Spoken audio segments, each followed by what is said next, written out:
guys, it's Stacy here. I got a card project. I call it Pearlescent Watercolor. So we're going to start with the supplies we're using. First off is the Yasutomo watercolor set. You can buy these at Michael's. This is the Zig watercolor set if you have that, or if you're looking to get a set. This is nice and compact, though there's not as many colors. They both work very well, very similar. The colors are similar. So either one would work. We're going to be using the double stitch rectangles. You can get these at Simon Says Stamp. Just means they have stitching on the outside edge and the inside edge. So I like those because you get a little bit more bang for your buck. And then we're also using the double stitch circles. I cut a piece of vellum with that. Then we have the doodle circle background by Simon Says Stamp. I have it in the MISTI. I took out the mouse pad so it's stuck to the bottom of my MISTI. I find it easier to stamp backgrounds that way. I'm going to use some Versamark and some Ranger, the Superfine Detail Gold embossing powder. Though any embossing powder you like, go ahead and use it. Doesn't have to be gold. It can be silver. Use what you got. And we're also going to be using some black cardstock. Oh, the vellum I cut with the circle dies. Then I use the Big Love You die from Simon Says Stamp. I use the U cut out of black cardstock. This is heavyweight cardstock. I bought this cardstock at Michael's. It's the old Made in the USA one. It's heavyweight, which holds up pretty well to the water. Okay, so we're going to start with the stamping first.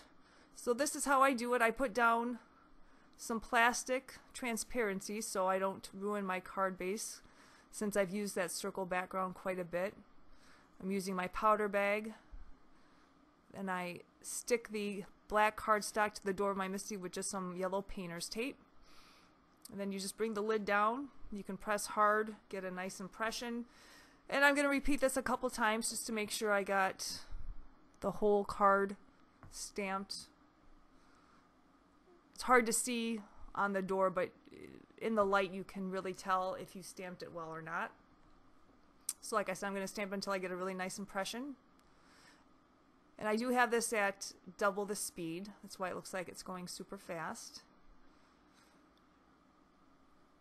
I'm going to grab my heat gun, let that warm up. It's just a really old heat gun I bought when I first started stamping.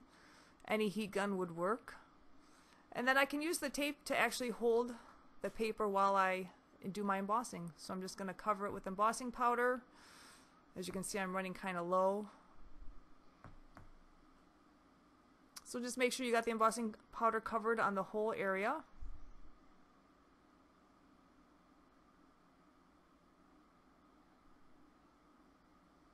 Tap off all the excess. And then any stray embossing powder, I'm going to get a little paintbrush I have for that and just get the excess off in the little areas that it's stuck to. But since we're going to be watercoloring, it's going to cover any stray embossing powder, so you don't have to be super precise there. And then you're just going to heat it until it's all melted, and you can see on the screen when it starts melting. It's a very big background, so you might have to go over it a couple times just to make sure you got all the spots. And since it is a thicker cardstock, it doesn't warp that badly, so you don't have to worry about overheating it too much. And just checking in the light, make sure I got it all.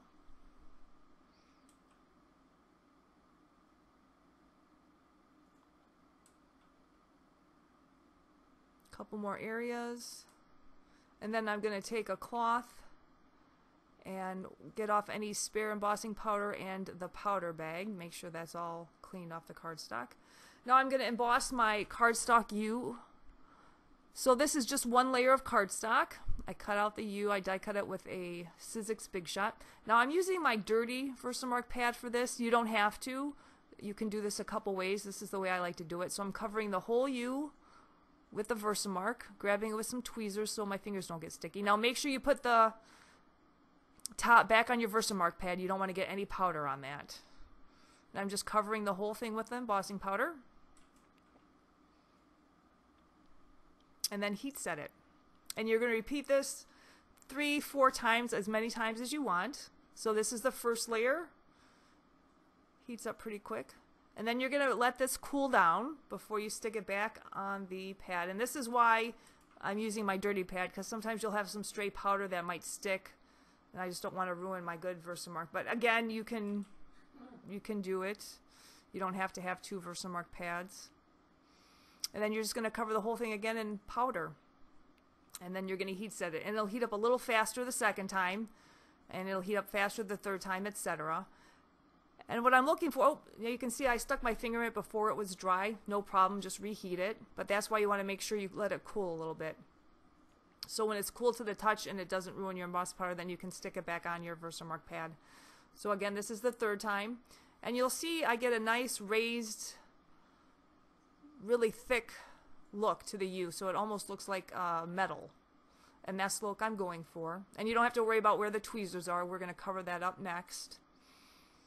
And it'll heat up super fast this time. And then if something happens, you can reheat it again and it'll puff it up again.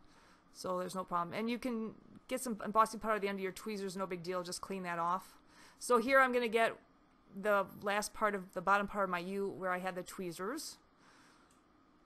And once you melt it 2 or 3 times, it'll look like it's all one solid piece. So you don't have to worry about any lines or anything like that. So there's one layer, making sure it's cool. I'm going to do it again.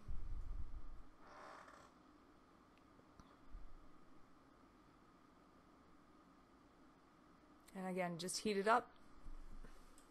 And now it's one continuous embossed image. So you can set that aside. And this will work on any die cut.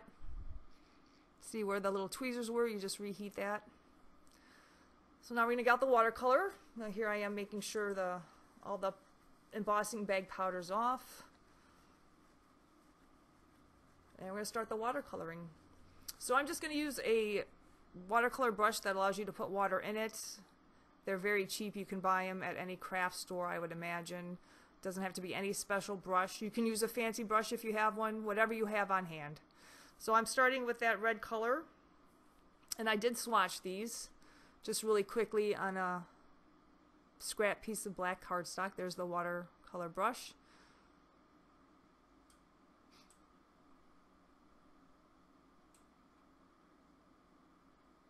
And I just have a cloth so I can wipe off when I'm switching colors. I just squeeze a couple drops of water.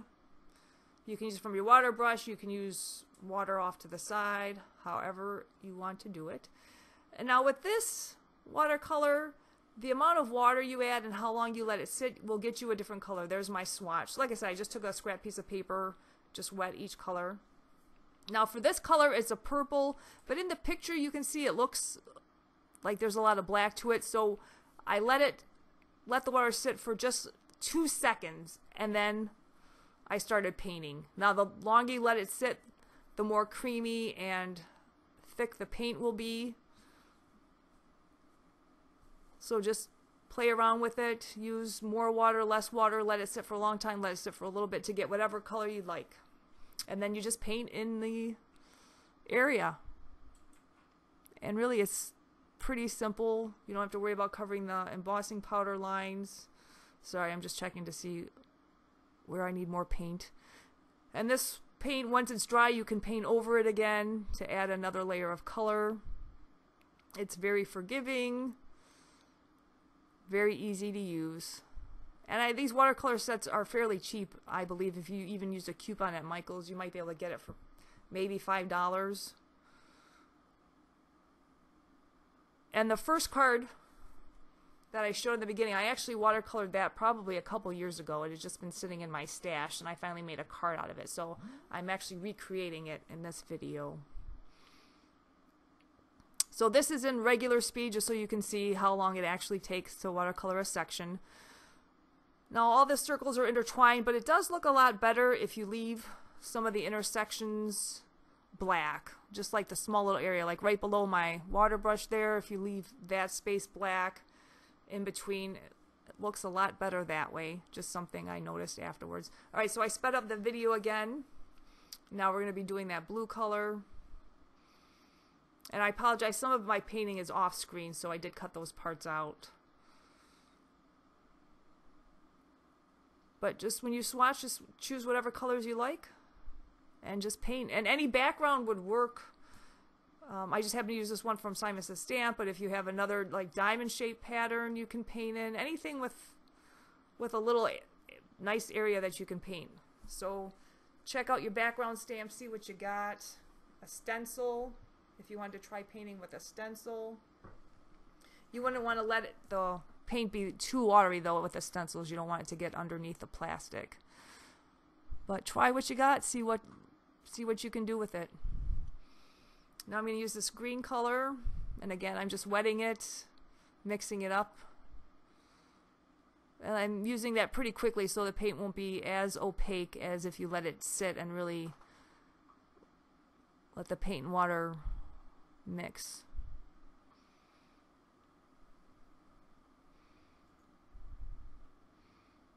Now all in all, this probably took me 15 minutes to paint the whole thing. It dries pretty quickly too. It's probably dry within a half hour. And again, you want to make sure it's not that wet. This paper didn't pill at all on me with the amount of water I'm using, and you can see some of it is pretty liquidy, so it holds up pretty well. So if you have a different cardstock, Simon Says Stamp, Gina K, any heavyweight should work. And if you wanted to try even a different color, I used a gray, though it looked to me like the colors were a little faded on the gray background, but give it a try, see what you like. So now I got this goldish color going on.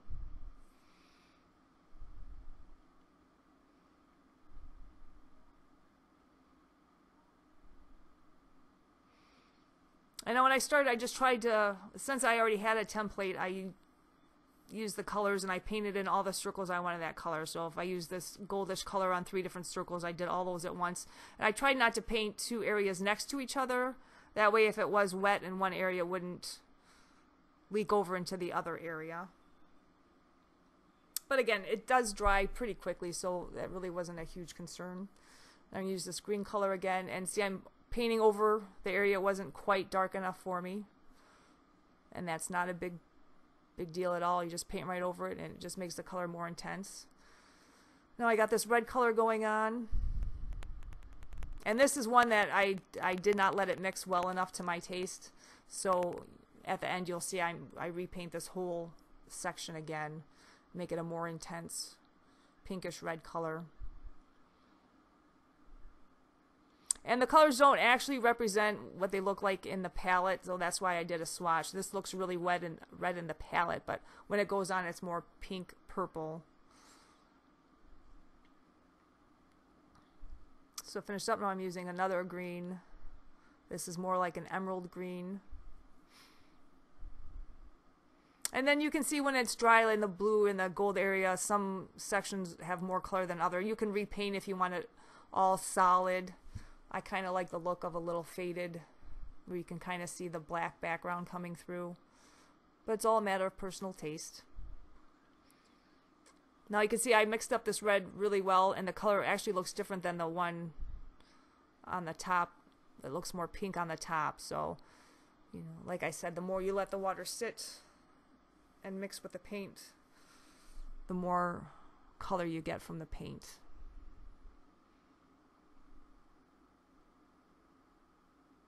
And I've had this paint palette for probably 12 years would be my guess. I bought it at one of the first stamping shows I ever went to, where you go and buy all kinds of different brands. So it's lasted quite a while. I don't use it quite as often as I should, but it'll last you, I would imagine, probably 20, 30 projects, depending on how much you paint. But so it's a good investment, I think. So here I am painting over that section again, just to get the color more intense. And you don't have to worry about going over the embossing line. If you wanted to, you can take a slightly wet cloth and wipe it all off. Alright, here's the sentiment. I'm using the MFT Essential Sentiments. And this one, You're Too Awesome to Be Sick, I actually cut. And I'll show you here. You can just put it back together if you want, but I cut it so I can put it onto 2 lines. Gonna set this up in my mini MISTI, line it up. It's not super straight, and I'm just using the same cardstock I use. It's the same cardstock for the whole card, for the card base, and what I painted on, and for this little strip here. So I'm using my powder bag again, Versamark pad again. If I was thinking, I would have done this when I did the rest of my embossing, but I forgot this part. And I'm not pressing it super hard because little letters like that tend to squish down and don't look that well embossed. So you just want to give it a light rub, and you can re-stamp it again with your MISTI if you happen to have that. If not, you can use an acrylic block just as easy. You can line it up on that. And again, I'm going to coat it with embossing powder, make sure I got all the words, and just heat it with my heat gun.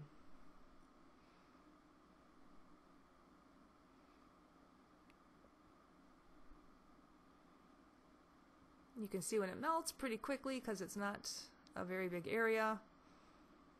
Make sure it's dry and cool, and then I'm just going to get off the excess powder.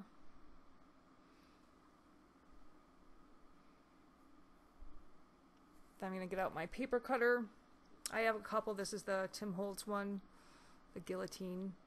Just trying to find the best way to cut it. I like to use all my paper scraps, so I try and cut it where I get the longest piece. Then I can keep that in my bin with the rest of my scraps and cardstock. And then just trim it to whatever size you want. I try and get as close to the words as I can. On this one, it's a little hard to get it because the plastic piece doesn't exactly line up with the very edge. But when you send it out, no one's going to notice. Then I'm just going to trim the end off here. And it's ready to go. So now I'm going to score my card base. And I do have a scoreboard, but you can do it with a paper cutter like this. There's a indent where the trimmer comes down, and you can just use your scoring tool. So I'm just scoring this at 4 1/4 because it's 8 inches long and 5 1/2 inches tall. So I just use my scoring tool down the groove, and there you go, perfectly scored. So you can buy one paper trimmer and use it as a scoreboard. You get a couple uses. Any scoring tool will work. This is the one that comes with the Score Pal. And there's my completed background. And I have my little vellum circle, and I'm just lining things up to see how it looks.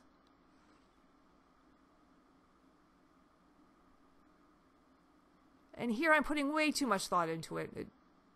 Stick down your black piece and then line up the U around it, and that would be perfectly fine.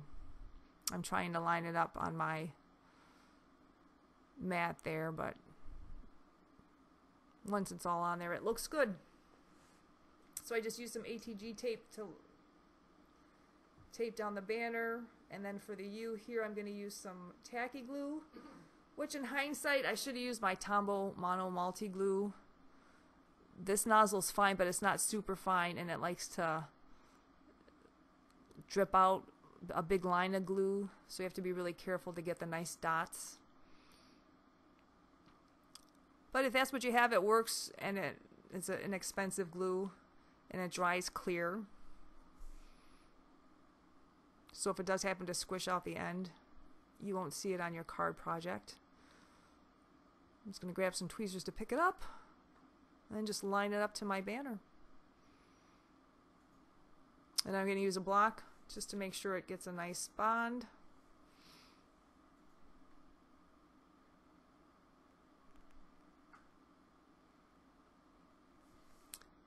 Well, here's my mistake.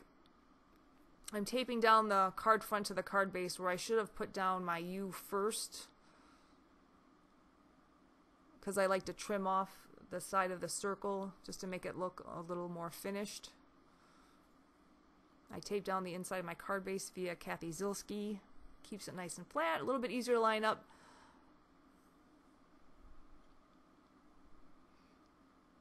So I use the ATG to glue my card base down. I'm just getting off the excess paint off the embossed areas. And here I'm just using my tweezers to get rid of the excess glue. Comes off pretty easy.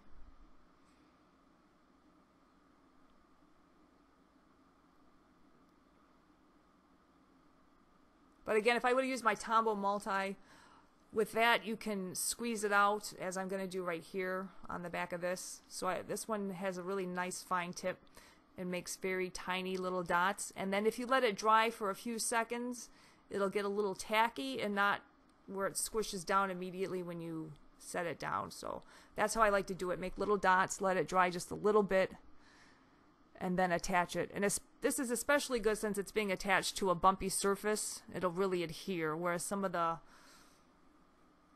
more liquidy glues, like the multi-matte medium, tends not to, in my opinion, tends not to adhere too well if there's lots of bumps and